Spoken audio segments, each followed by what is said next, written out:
Neat ಪರೀಕ್ಷೆ ವಿಚಾರವಾಗಿ ಪ್ರಶ್ನೆ ಪತ್ರಿಕೆ ಸೋರಿಕೆ, ದುರ್ಬಳಕೆ, ವಿವಾದಾತ್ಮಕ ಕೃಪಾಂಕ ನೀಡಿಕೆ ಸೇರಿದಂತೆ ಹಲವು ರೀತಿಯ ಪರೀಕ್ಷಾ ಅಕ್ರಮಗಳ ಆರೋಪಗಳನ್ನು ಪ್ರಶ್ನಿಸಿ ಸಲ್ಲಿಸಲಾಗಿರುವ ಅರ್ಜಿಯ ವಿಚಾರಣೆಯನ್ನು ಸುಪ್ರೀಂ ಕೋರ್ಟ್ ಸೋಮವಾರಕ್ಕೆ ಮುಂದೂಡಿದೆ.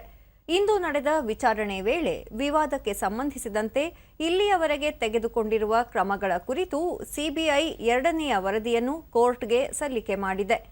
ವಿಚಾರಣೆ ವೇಳೆ ಮುಖ್ಯ ನ್ಯಾಯಮೂರ್ತಿ ಡಿವೈ ಚಂದ್ರಚೂಡ್ ನೇತೃತ್ವದ ಪೀಠ ಮರುಪರೀಕ್ಷೆ ಕೈಗೊಳ್ಳಲು ಬಲವಾದ ಕಾರಣಗಳು ಅಗತ್ಯ ಇವೆ, ತರಾತುರಿಯಲ್ಲಿ ಅಂಥ ನಿರ್ಧಾರ ತೆಗೆದುಕೊಳ್ಳಲು ಸಾಧ್ಯವಿಲ್ಲ ಎಂದು ಅಭಿಪ್ರಾಯ ವ್ಯಕ್ತಪಡಿಸಿದೆ.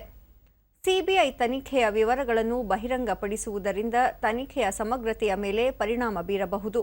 ಆಪಾದಿತರು ಇದರಿಂದ ಎಚ್ಚೆತ್ತುಕೊಳ್ಳಬಹುದು, ತನಿಖಾ ಹಂತದ ಪ್ರಗತಿಗೆ ಅಡ್ಡಿಯಾಗಬಹುದು ಎಂದು ಅಭಿಪ್ರಾಯಪಟ್ಟ ನ್ಯಾಯಮೂರ್ತಿಗಳು ಇದರ ಗೌಪ್ಯತೆ ಕಾಪಾಡಿಕೊಳ್ಳುವಂತೆ ಸಲಹೆ ನೀಡಿದರು.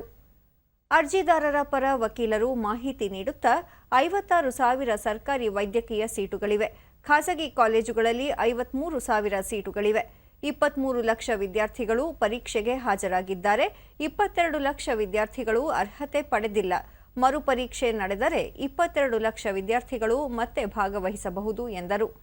ಅದಕ್ಕೆ ಪ್ರತಿಕ್ರಿಯೆ ನೀಡಿದ ಮುಖ್ಯ ನ್ಯಾಯಮೂರ್ತಿಗಳು 22 ಲಕ್ಷ ವಿದ್ಯಾರ್ಥಿಗಳು ಮತ್ತೆ ಪರೀಕ್ಷೆ ಬರೆಯಬಹುದು ಎಂಬ ಕಾರಣಕ್ಕೆ ಮರುಪರೀಕ್ಷೆ ಸಾಧ್ಯವಿಲ್ಲ. ಪರೀಕ್ಷೆ ಸರಿಯಾಗಿ ನಡೆಯದಿದ್ದರೆ ಮಾತ್ರ ಮತ್ತೊಮ್ಮೆ ಪರೀಕ್ಷೆ ನಡೆಸಬಹುದು.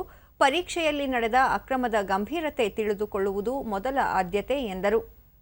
ಈ ಹಿಂದಿನ ವಿಚಾರಣೆಯಲ್ಲಿ ಸುಪ್ರೀಂ ಕೋರ್ಟ್ ಕೌನ್ಸಿಲಿಂಗ್ ಪ್ರಕ್ರಿಯೆ ಸ್ಥಗಿತಕ್ಕೆ ನಿರಾಕರಿಸಿತು. ತಪ್ಪಿತಸ್ಥರನ್ನು ಗುರುತಿಸಲು ಸಾಧ್ಯವಾಗದಿದ್ದರೆ ನೀಟ್ ಮರುಪರೀಕ್ಷೆಗೆ ಆದೇಶಿಸಬೇಕಾಗಿರುತ್ತದೆ ಎಂದು ನ್ಯಾಯಮೂರ್ತಿಗಳು ಅಭಿಪ್ರಾಯ ವ್ಯಕ್ತಪಡಿಸಿದ್ದರು.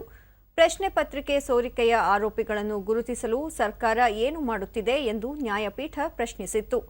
ಇದಕ್ಕೆ ಸಂಬಂಧಿಸಿದ ಕೆಲವು ವರದಿಗಳನ್ನು ಇಂದು ಕೋರ್ಟ್ಗೆ ಸಲ್ಲಿಕೆ ಮಾಡಲಾಯಿತು.